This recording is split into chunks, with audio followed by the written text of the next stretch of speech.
Hey everyone, welcome back. If you're seeing a login error in the Walmart app, first double check that you're entering the correct email address and password. And then make sure there are no extra typing mistakes for extra space. Then check your internet connection as unstable networks can cause login failure. Switch between Wi-Fi and mobile data to see if the issue is network related, or make sure that you're connected to a stable Wi-Fi so your app operates smoothly.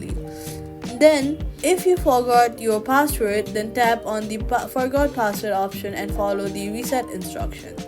If your account has been temporarily locked due to multiple failed attempts, wait a few minutes before trying again. If the issue continues, try logging in through the Walmart website to confirm your account details, and that's it. Subscribe for more quick fixes.